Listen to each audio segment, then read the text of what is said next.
नमस्कार दोस्तों, connecting dots pan academy देख रहे हैं आप और मैं हूं वरुण जौहरी। आज एक ऐसी कहानी आपको सुनाने वाले हैं, एक ऐसे केस की बात कर रहे हैं जिसमें ये अपने आप में अकेला एक ऐसा केस हुआ है जब हनी ट्रैप किया गया किसी महिला को। अक्सर हम जब ये शब्द सुनते हैं हनी ट्रैप तो मन में ख्याल आता है, जब खुफिया जगत से इसको रिलेट करके देखा जाता है कि किसी फीमेल स्पाई ने, किसी भी एजेंसी की फीमेल स्पाई ने किसी मेल स्पाई को या फिर किसी मेल ऑफिसर को हनी ट्रैप किया होगा, कॉम्प्रोमाइज़ करवा दिया होगा अपने देश के लिए। लेकिन यहाँ पे ये अपने आप में अकेला ऐसा केस है जहाँ पे एक मेल स्पाई ने एक फीमेल इंडियन डिप्लोमेट को, भारतीय डिप्लोमेट को, जो कि पाकिस्तान में इस्लामाबाद में बेस्ड थी, उन्हें हनी ट्रैप कर लिया था। और उसके बाद किस तरह से खुफिया डिटेल जानकारियाँ निकाली गई, कैसे हनी ट्रैप किया गया, ये सब कुछ आज आपको इस एपिसोड में पता चलने वाला है। दूसरी चीज़, बड़ी बात ये थी कि ये पहली बार और पहला ऐसा केस है जहाँ पे ISI ने, पाकिस्तान ने किसी भारतीय डिप्लोमेट को हनी ट्रैप किया था, किसी फीमेल डिप्लोमेट को। तो यार आपको पता चलेगा एक ऐसा केस जिसकी सच्चाई कभी भी सामने नहीं आ पाई। अब ऐसा क्यों हुआ ये भी आपको आज बताएंगे। तो शुरुआत करते हैं बिना किसी देरी के आज की इस स्टोरी की। तो दोस्तों, साल 1980 के दशक की बात है, 1980s की बात है, जब माधुरी गुप्ता नाम की एक महिला अपने माता पिता के साथ दिल्ली में रहती थी, दिल्ली के विकासपुरी इलाके में।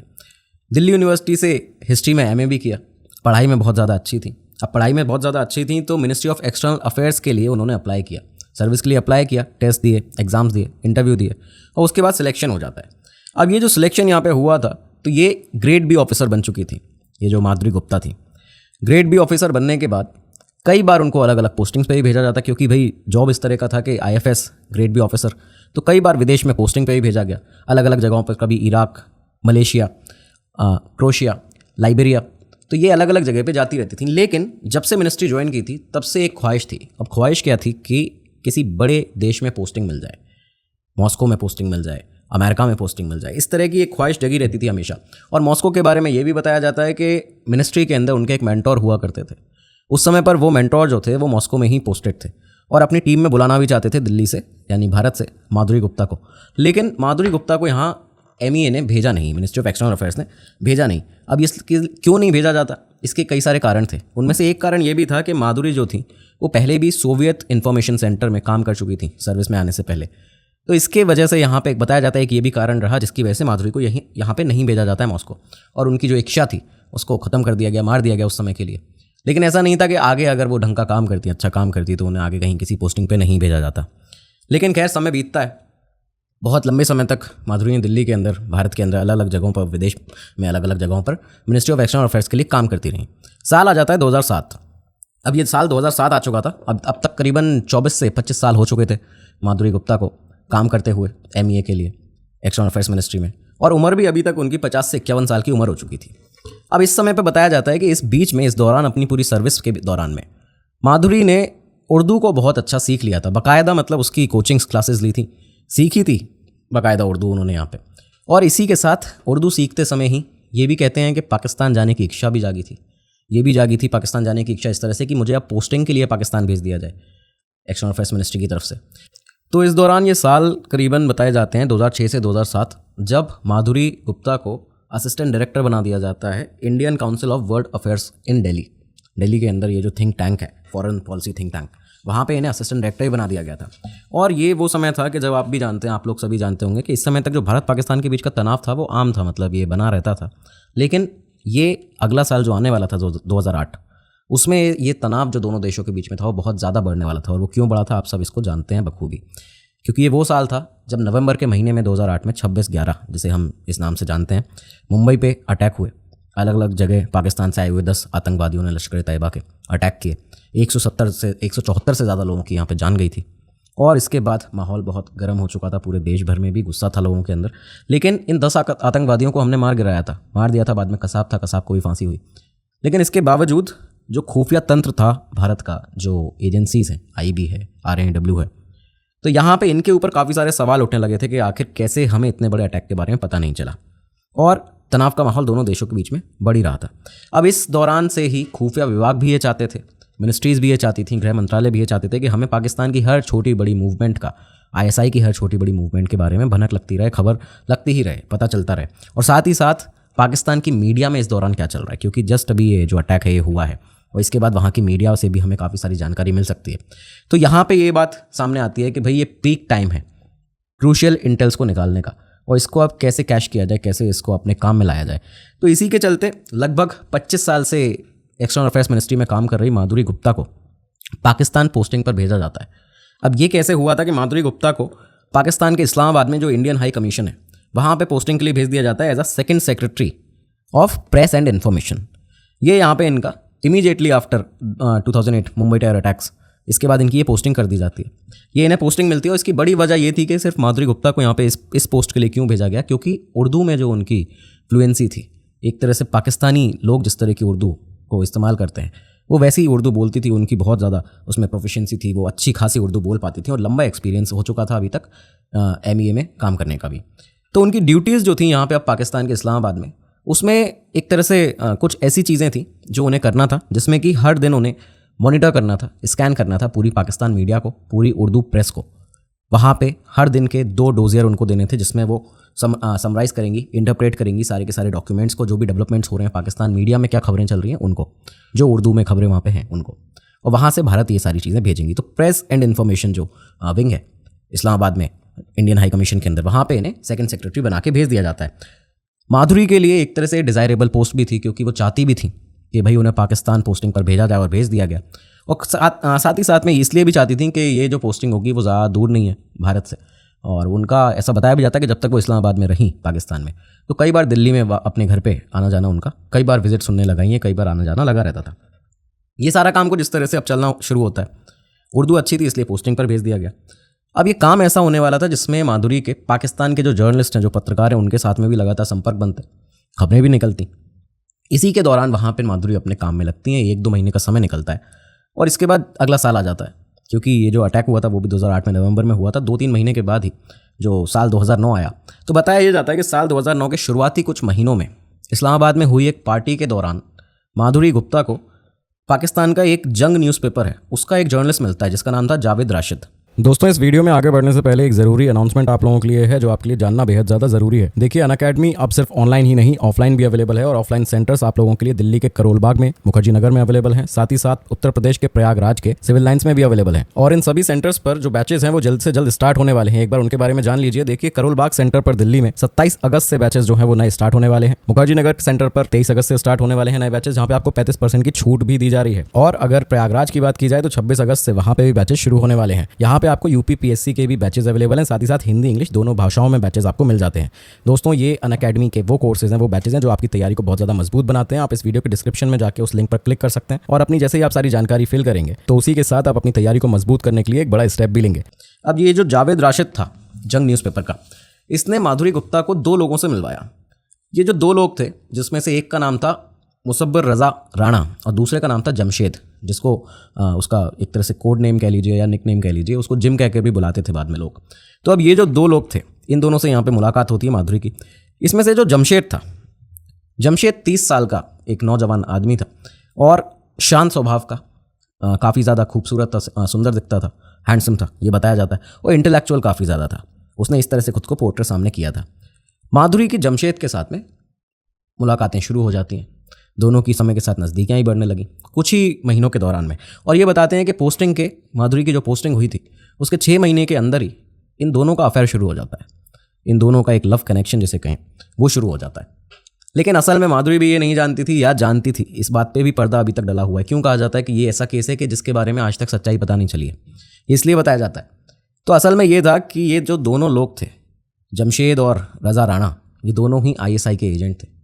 और इसमें से जमशेद का तो काम ही ये था कि उसे अपने से 12 साल उम्र बड़ी जो महिला है, जो इंडियन डिप्लोमेट है यहाँ पे पोस्टेड पाकिस्तान इस्लामाबाद में हाई कमीशन में, इंडियन हाई कमीशन में, माधुरी गुप्ता के साथ अफेयर चलाना है, उसके साथ ऐसे संबंध बनाने हैं जिसके चलते हाई कमीशन से, इंडियन हाई कमीशन से क्रूशियल इन्फॉर्मेशंस को निकाला जा सके, जानकारियों को निकाला जा सके।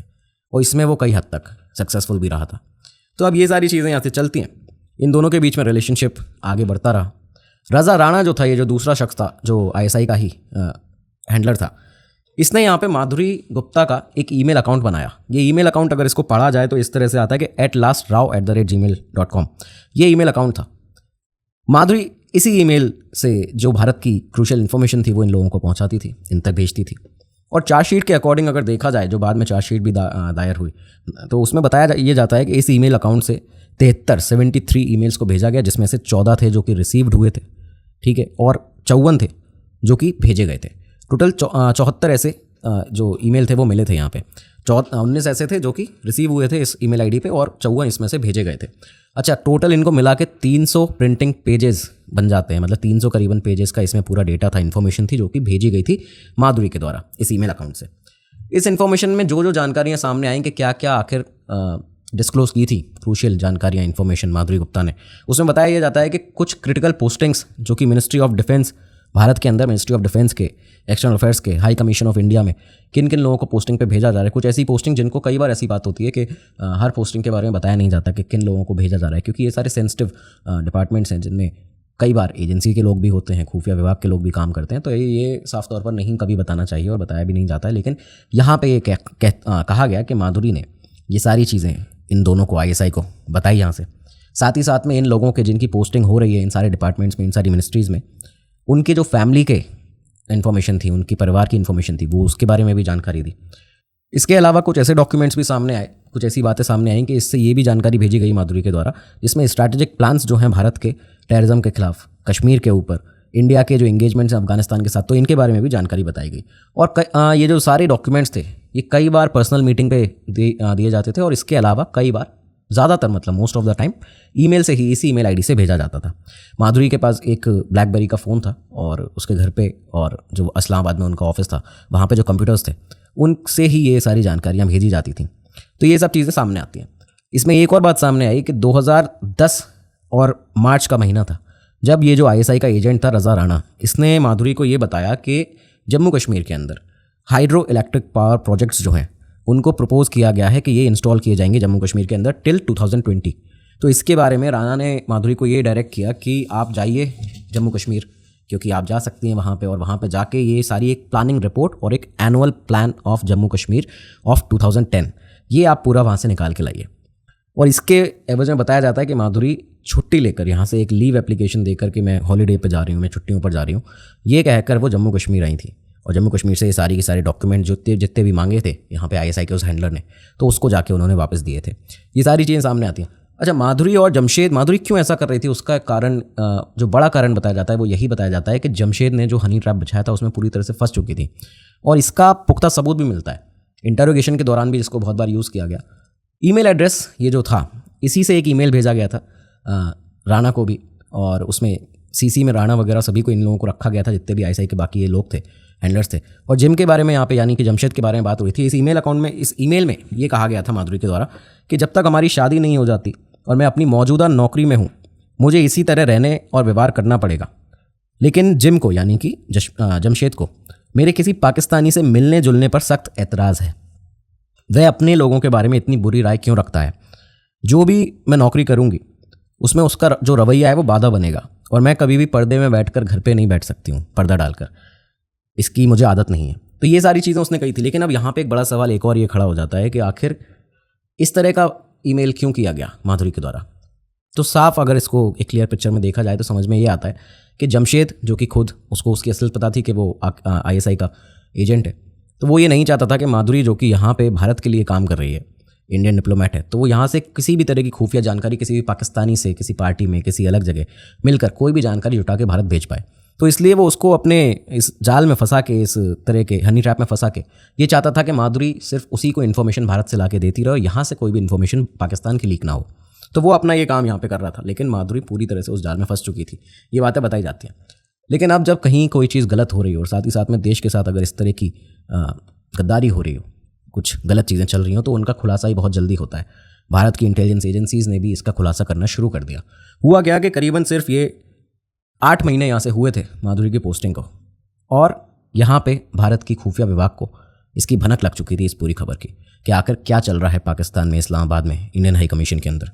ये हुआ कैसे कि देखिए, पहली बात तो आपको ये बता दी जाए कि ये कोई अनकॉमन चीज़ नहीं है। मतलब ये ऐसा नहीं है कि किसी को नहीं पता होता है, जो कि ऐसे कोई सीनियर गवर्नमेंट ऑफिसर्स होते हैं जिनके पास स्ट्रैटेजिक इन्फॉर्मेशन भारत की या कोई खुफिया जानकारियाँ इस तरह की जो कि आम लोगों को नहीं पता होती, जो सेंसिटिव इन्फॉर्मेशन है, क्रूशियल इन्फॉर्मेशन है। तो जिन अधिकारियों को ये चीज़ें पता होती हैं उनको साफ तौर पर ये पता होता है कि कभी भी हो सकता है कि कंट्री के अंदर ही देश में या हम कभी फॉरेन पोस्टिंग पर हैं तो हो सकता है कि काउंटर इंटेलिजेंस सर्विलांस जो है वो हमारे ऊपर लगा हो, और ये लगाया भी जाता है कई बार, कुछ हफ्तों के लिए, कभी कभी कुछ महीनों के लिए भी होता है। लेकिन ज़्यादातर केसेस में कुछ सामने निकल के नहीं आता, क्योंकि जितने भी लोग जाते हैं फॉरेन पोस्टिंग पर, चाहे देश के अंदर जो भी खुफिया एजेंसीज़ के साथ काम कर रहे हैं, तो वो अपना निष्पक्षता से और अपना एकदम पैट्रियोटिज्म के साथ में देश के प्रति लगाव और लगन लगाकर अपना काम यहाँ पे करते हैं। तो कभी भी वो इस तरह से पकड़े नहीं जाते हैं, कुछ भी उसमें संदिग्ध नहीं पाया जाता है। लेकिन जब माधुरी गुप्ता का एक केस था, जब यहाँ पे आईबी ने अपना तहकीकात करनी शुरू की, क्योंकि कहीं से ये भनक लगती है आईबी को कि इस्लामाबाद में इंडियन हाई कमीशन में कुछ इस तरह का गलत चल रहा है। जब ये भनक लगी, माधुरी गुप्ता को सर्विलांस पर रखा गया, तो उसके बाद ये चीज़ें लगातार, उनका जो शक था वो बढ़ता जाता, क्योंकि यहाँ से हरकतें इस तरह की दिखना शुरू हो चुकी थी कि इस्लामाबाद के अंदर माधुरी गुप्ता कुछ ना कुछ गलत तो कर रही हैं। इस चीज़ की जो खबर थी, इस बात की जो खबर थी, वो जल्द से जल्द इस्लामाबाद से दिल्ली आ जाती है, और दिल्ली आई सीधा डायरेक्टर ऑफ आईबी के दफ्तर में, उनकी डेस्क पे। उनके सामने ये जब खबर आई तो डीआईबी जो थे, जो डायरेक्टर आईबी थे उस समय पे, उन्होंने सीधा गृह विभाग को सूचित किया, गृह सचिव को सूचित किया मंत्रालय में। उनको बताया ये जाता है कि इंटेलिजेंस ब्यूरो ने इस्लामाबाद में एक लो रैंकिंग डिप्लोमेट, जिसका नाम माधुरी गुप्ता बताया जाता है, माधुरी गुप्ता को निगरानी में रखा।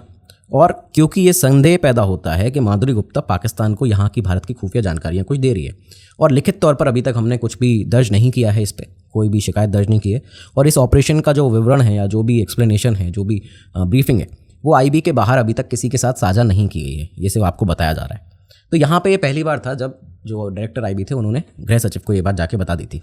अब जो इन्वेस्टिगेटर्स थे इस दौरान, जो लगातार नज़र रख रहे थे माधुरी पे, गुप्ता पे, और उनका ये कहना था कि अभी तक हमें नेचर नहीं पता है इस पूरे ऑफेंस का जो माधुरी यहाँ पे कर रही है, साथ ही साथ में उसकी हद नहीं पता है, उसका एक्सटेंड भी नहीं पता है, हमें ये भी नहीं पता है कि कितने लोग उसके साथ इन्वॉल्व हैं, कितनी तरह तरह की वो इन्फॉर्मेशन अभी तक दे चुकी हैं, और साथ में हमें ये भी नहीं पता है कि इंडियन हाई कमीशन के अंदर कोई और भी तो ऐसा नहीं है जो कि माधुरी का साथ यहाँ पे दे रहा है।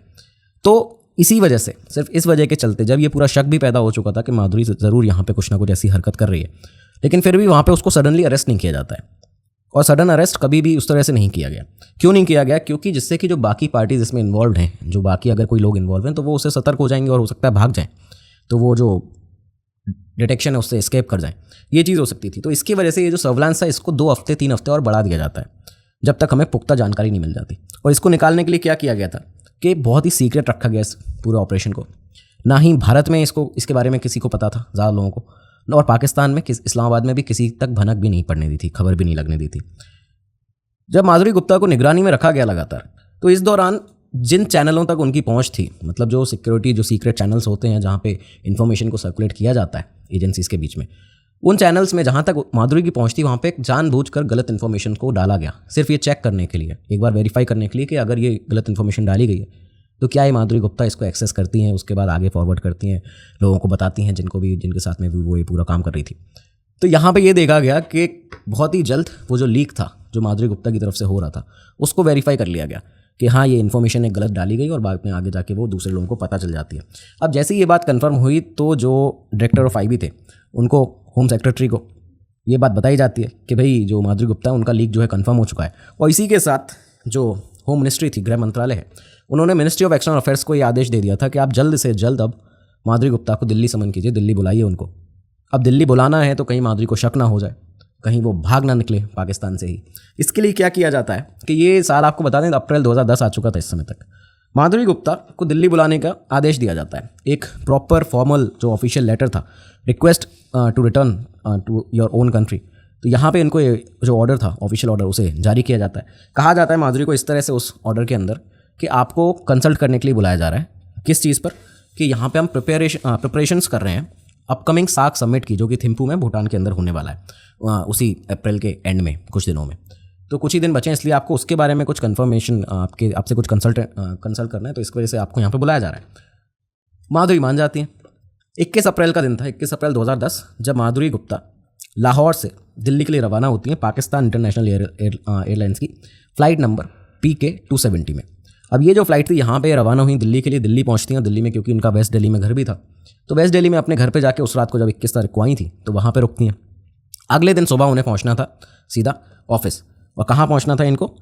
मिनिस्ट्री ऑफ एक्सटर्नल अफेयर्स के साउथ ब्लॉक दिल्ली के अंदर जो दफ्तर है, जो हेड ऑफिस है, तो वहाँ पे इनको जाना था। अगली सुबह यहाँ पे पहुँच जाती हैं और मिलने के लिए कहा गया था इन्हें एडिशनल सेक्रेटरी अशोक तोमर साहब से। अब अशोक तोमर साहब के साथ सामने यहाँ पे जब पहुँची उनके ऑफिस में, तो पहले बेंच पर जब बाहर बैठी थी, तो क्योंकि एमईए में बहुत 27 साल करीबन उस समय तक काम कर चुकी थी, तो बाकी कलीग्स को भी जानती है, तो उनसे बातचीत करती हैं। उनसे बातचीत करने के दौरान भी उन्हें सिर्फ इतना पता था कि उन्हें भूटान में जो साख समिट होने वाला है उसके लिए बुलाया गया है, लेकिन यहाँ पे अंदर कुछ और होने वाला था। जैसे ही वो इस कैबिनेट में दाखिल हुई अशोक तोमर सर के, तो यहाँ पे उन्हें तोमर साहब तो मिलते ही हैं, साथ ही साथ में गायत्री कुमार जो कि जॉइंट सेक्रेटरी थी उस समय एमईए में, वो मिलती हैं, और 3 इंटेलिजेंस ब्यूरो के आदमी मिलते हैं, 3 ऑफिसर इंटेलिजेंस ब्यूरो के मिले। जब ये यहाँ पे इनको बिठाया गया अंदर, बातचीत इनसे थोड़ी शुरू हुई, तो तोमर साहब ने क्या किया कि special cell of Delhi police, जो कि पहले से उनको इसके बारे में बताया गया था, इस स्पेशल केस के बारे में कि इस तरह का एक केस है और आपको सडनली अरेस्ट करने के लिए आना पड़ेगा, तो यहाँ पे कॉल किया जाता है स्पेशल सेल दिल्ली पुलिस को, और अरेस्ट करने के लिए माधुरी गुप्ता को उन्हें बुला लिया जाता है।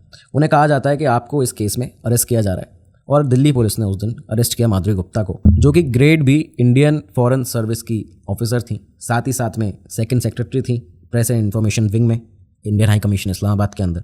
और ये कहा गया कि ये सस्पेक्ट है इस चीज़ में कि इन्होंने जो ऑफिशियल सीक्रेट इन्फॉर्मेशन है उसे पाकिस्तानी एजेंट्स के साथ में साझा किया है, उनके साथ में लीक किया है। तो अब जब माधुरी गुप्ता को यहाँ पे अरेस्ट कर लिया जाता है, ये ऑफिशियली अरेस्ट जो उनका था वो बताया गया 23 अप्रैल 2010 को उनको अरेस्ट किया जाता है। इसका इंटेरोगेशन शुरू होता है। इंटेरोगेशन में एमईए के भी लोग शामिल थे, आरएनडब्ल्यू के भी लोग शामिल थे, रॉ के, और आईबी के भी लोग शामिल थे। करीबन 1 वीक तक हर दिन 14 से 16 घंटे तक उनके साथ में हर दिन इंटेरोगेशन किया गया, तब जाके सारी जानकारी जो थी वो सब सामने आई थी। अब ये जो केस था वो कई दिनों तक तो सीक्रेट बना रहता है, इसको सीक्रेट बना के रखा भी गया इंटेरोगेशन जब तक चल रहा था, लेकिन 27 अप्रैल तक बताया जाता है कि 4-5 दिनों के अंदर ही ये बात मीडिया में लीक होने लगी थी। और मीडिया में जब ये बात लीक हुई तो अलग अलग तरह की खबरें भी बनी। कुछ खबरें ऐसी भी थी जिनको मीडिया ने ये भी बताया कि ये जो बहुत ही स्पेशल सोर्सेज हैं हमारे एजेंसीज़ के अंदर, खुफिया एजेंसीज़ के अंदर, तो उन्होंने ये सब हमें बताया है, उसके बिहाफ पर हम ये सारी खबरें चला रहे हैं। उसमें पहली रिपोर्ट कुछ इस तरह की थी कि जहाँ पे क्या हुआ कि एक सनसनीखेज आरोप लगा था एक बहुत बड़े ऑफिसर पे। ये आरोप इस तरह का था कि इस्लामाबाद में जो रॉ के स्टेशन चीफ हैं आर.के. शर्मा, जो कि इस समय पे उच्च आयोग में काउंसलर के तौर पर तैनात हैं, मतलब वो उनकी एक तरह से सीक्रेट पोस्टिंग है वहाँ पे, वो काम रॉ के लिए कर रहे हैं। तो ये जो है वो संदेह के घेरे में है, क्योंकि वो भी माधुरी गुप्ता के साथ में उनका भी संलिप्त उनको पाया गया है। लेकिन ये सिर्फ आरोप था, ये आरोप कभी भी सिद्ध नहीं हो पाया। लेकिन ये जब आरोप इन्वेस्टिगेशन में, इंटरोगेशन में कहीं कुछ इस तरह की चीज़ निकली या किसी ने इंटेंशनली इसको डाला मीडिया के सामने, तो ये जब मीडिया ने सवाल खड़े किए इस चीज़ पे और ये मीडिया ने अपने चैनल्स पे लगातार चलाना शुरू किया, तो आप ये देखिए कि आर.के. शर्मा जो कि आरएनडब्ल्यू के लिए काम कर रहे थे और वहाँ पे अपने एक सीक्रेट पोस्टिंग पे थे, उनके पूरे उस कवर को, वो जो उनका सीक्रेट कवर था, उसको उन्हीं के कंट्री ने आउट कर दिया, क्योंकि मीडिया ने सबके सामने खुलासा कर दिया कि यहाँ पे पोस्टेड हैं इस्लामाबाद में और इस पोस्टिंग पर काम कर रहे हैं, जबकि ये रॉ के एजेंट हैं, रॉ के लिए काम करते हैं। तो उनका खुद का कवर उनका खुद के देश ने यहाँ पे आउट कर दिया था। काफ़ी सारे लोगों का और इन्वॉल्वमेंट यहाँ पे सामने भी आया इस चीज़ में, इस पूरे केस के अंदर। एक और रिपोर्ट इसी के बाद सामने आती है। इसमें ये कहा गया कि माधुरी गुप्ता जो हैं, उन्होंने ये पाकिस्तान को जितनी इन्फॉर्मेशन दी है वो खुद की मर्ज़ी से दी है, उन्हें किसी ने फंसाया नहीं है इस तरह से, वो खुद की मर्ज़ी से दे रही हैं और बिना किसी फाइनेंशियल बेनिफिट के, यानी बिना किसी पैसे लिए दे रही हैं या बहुत ही कम पैसे लेके दे रही हैं। और ऐसा वो क्यों कर रही हैं, ये एक बताया गया इसमें कि वो एक लेसन टीच करना चाहती हैं, वो अपना बदला ले रही हैं जो अपनी मिनिस्ट्री ऑफ एक्सटर्नल अफेयर्स है उसमें बड़े बड़े ऑफिसर्स से। और बदला किस बात का, कि उनकी जो पोस्टिंग्स हैं वो बाहर अच्छी जगह पे नहीं की गई कभी भी। मॉस्को में, अमेरिका में उनकी जो पोस्टिंग उन्हें चाहिए थी वो नहीं की गई, और उनके जो सीनियर्स हैं उन्होंने उनकी कैपेबिलिटी को, उनकी एबिलिटी को कभी पहचाना नहीं, उनको हमेशा दबा के रखा। इसकी वजह से वो सिर्फ ये बदला लेने के लिए उन्होंने ये सब किया है। ये अलग अलग तरह की थ्योरीज़ हैं, क्योंकि इसमें से कुछ ही बातें जो हैं वो प्रूव हो पाई हैं, और चार्जशीट जो बनी है उसमें काफ़ी कम अलग अलग चीज़ें इसमें आती हैं। कुछ सोर्सेज ने ये बताया, कुछ अनआइडेंटिफाइड सोर्सेज ने ये बताया, मीडिया ने ये भी दावा की कि कुछ हमारे ऐसे सोर्सेज हैं जिन्होंने ये कहा है कि माधुरी गुप्ता के अकाउंट में ये सब बातें गलत है। माधुरी गुप्ता के अकाउंट में काफ़ी बड़ा अमाउंट जो है वो लगातार ISI की तरफ से आता जाता है और उसके ट्रांजैक्शन वहाँ पे दिखते हैं। ये चीज़ें भी सामने आई। कुछ अलग रिपोर्ट थी, उन्होंने कहा कि ये जो अमाउंट है वो लगातार आता है। लेकिन एक और बड़ा आरोप या कहें कि एक बड़ा न्यूज़ बनाने की हेडलाइन जो थी वो उस समय पर एक बड़े न्यूज़ चैनल पर चलाई गई। उसमें तो ये कह दिया गया कि माधुरी गुप्ता ने शायद इस्लाम धर्म जो है उसे अपना लिया है और 6 साल पहले ही गुप्त रूप से वो गुप्त तरीके से शिया मुसलमान भी बन चुकी हैं। तो ये सारी चीज़ें जो थी, जो मीडिया ने इस केस को पूरा सेंसेशनलाइज करने के लिए, एक बहुत ही सेंसिटिव केस था जिसमें काफ़ी सारी इन्फॉर्मेशन हमें उस समय निकालनी थी, काफ़ी सारी इन्फॉर्मेशन चाहिए थी, लेकिन वो चीज़ें गलत हो जाती हैं। ऐसे में बहुत ही एक तरह से एक अलग दिशा में ही ये पूरा केस मुड़ जाता है, ख़त्म हो जाता है। खैर, यहाँ से माधुरी को जेल भेज दिया गया था। 21 महीने करीबन तिहाड़ जेल में रहती हैं, अपनी ट्रायल का वेट कर रही थी। उसके बाद उन्हें बेल पर रिलीज़ भी किया गया। ट्रायल फाइनली शुरू होती है 22 मार्च 2012 को दिल्ली में, दिल्ली के 30 हज़ारी कोर्ट में।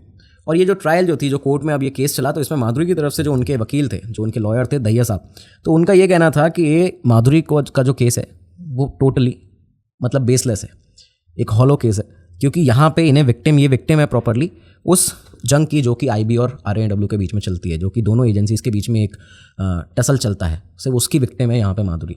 ये एक ऑफिशियल कॉन्स्पिरेसी है, उनको फंसाया जा रहा है यहाँ पे, उन्होंने ये कहा। लेकिन 2018 आता है, कुछ साल निकले यहाँ से, 2012 में ट्रायल चालू हुई है और यहाँ से साल निकलते हैं, 2018 आता है। 2018 में माधुरी की उम्र भी 61 साल हो चुकी थी, 61 ईयर्स की हो चुकी थी। और फाइनली यहाँ पे दिल्ली की अदालत ने उन्हें दोषी पाया और सज़ा सुनाई गई 3 साल के बाद में, जो सज़ा उन्हें सुनाई गई थी। लेकिन इसके बावजूद 3 साल के बाद में अक्टूबर 2021 का वो महीना था जब माधुरी की 64 साल की उम्र में मौत हो जाती है, उनकी डेथ हो जाती है, क्योंकि डायबिटीज़ की वजह से उनके कई सारे रिलेटेड कॉम्प्लिकेशंस थे, कुछ बीमारी जो थी वो आगे बढ़ चुकी थी, और डायबिटीज़ की वजह से उनकी यहाँ पे 64 साल की उम्र में मौत हो गई। माधुरी का ये जो केस था, उन्हें 3 साल के लिए जो सज़ा सुनाई गई थी, उसके बाद उनकी मौत हो जाती है। उनके जो लॉयर थे दहिया साहब, वो लंबे समय तक यही बताते रहे, कहते रहे, जोगिंदर दहिया जो थे, उन्होंने कहा कि वो अभी भी यही मानते हैं कि माधुरी का जो केस है वो पूरी तरह से बेकार था, हॉलो था, क्योंकि यहाँ पे उन्हें फ्रेम किया गया था, उन्हें फंसाया गया था एक बहुत ही बड़ी ऑफिशियल कॉन्स्पिरेसी में। कई सारे तार इसमें उन्होंने जोड़े और बताया कि ये एक ऑफिशियल कॉन्स्पिरेसी थी। लेकिन माधुरी गुप्ता की मौत के साथ ही ये जो पूरा एक केस था, इसकी सच्चाई कभी भी किसी के भी सामने नहीं आ पाई। तो दोस्तों, ये था आज का एपिसोड, जिसमें हमने आपको बताया एक ऐसा केस जिसमें कई बार हम सुनते हैं कि हनी ट्रैप, जब हम सुनते हैं वर्ड तो लगता है कि किसी आदमी को, किसी मेल स्पाई को फीमेल स्पाई ने हनी ट्रैप किया होगा, जाल में फंसाया होगा, कुछ आपत्तिजनक चीज़ें होंगी इसकी वजह से। लेकिन यहाँ पे उल्टा था, यहाँ पे एक फीमेल इंडियन डिप्लोमेट को ISI के एक जासूस ने इस पूरे हनी ट्रैप में फंसाया था। उसके बाद में किस तरह से केस आगे चला, कैसे पकड़ा गया, कैसे एक्सपोज किया गया, ये सब कुछ आज हमने आपको बता दिया। उम्मीद है आपको एक कहानी जो है वो पसंद आई होगी। आपको ये कहानी अगर पसंद आई है, अच्छी लगी है, तो कमेंट सेक्शन में ज़रूर बताइएगा। आप ऐसे कौन से केसेस हैं भारत के, ऐसे कौन से सेंसिटिव केसेस हैं, या कोई स्कैम्स रिलेटेड है, मिस्ट्रीज से रिलेटेड है, अंडरवर्ल्ड से रिलेटेड हैं, क्राइम से रिलेटेड है, जो भी आप अगर स्टोरीज सुनना चाहते हैं या उनकी गहराई जानना चाहते हैं, उन पर चाहते हैं कि एक अच्छी रिसर्च के बाद हम आपके लिए वीडियोज़ लेकर आएँ, आपको बताएँ, तो आप अपनी जो रिक्वेस्ट है वो इस वीडियो के ही कमेंट सेक्शन में डाल सकते हैं। आपके लिए ज़रूर वीडियोज़ लेकर आया जाएगा। और ये वीडियो कैसा लगा वो बताइएगा। साथ ही साथ अनअकैडमी के कई सारे कोर्सेज और बैचेस आपके लिए अवेलेबल हैं। ऑफलाइन सेंटर्स भी अब तो अवेलेबल हैं, वहाँ पे वॉक इन करिए। और कुछ नहीं करना इसके लिए आपको, सिर्फ इस वीडियो के डिस्क्रिप्शन में जो लिंक है उस पर क्लिक करिए, अपनी इन्फॉर्मेशन भरिए, और उसके बाद आप अपनी तैयारी को मजबूत बनाएंगे, एक बड़ा स्टेप लेंगे अपने करियर को ऊंचाई देने के लिए। तो आप मिलेंगे अगले एपिसोड में, तब तक के लिए दीजिए इजाज़त। नमस्कार, धन्यवाद, जय हिंद, जय भारत।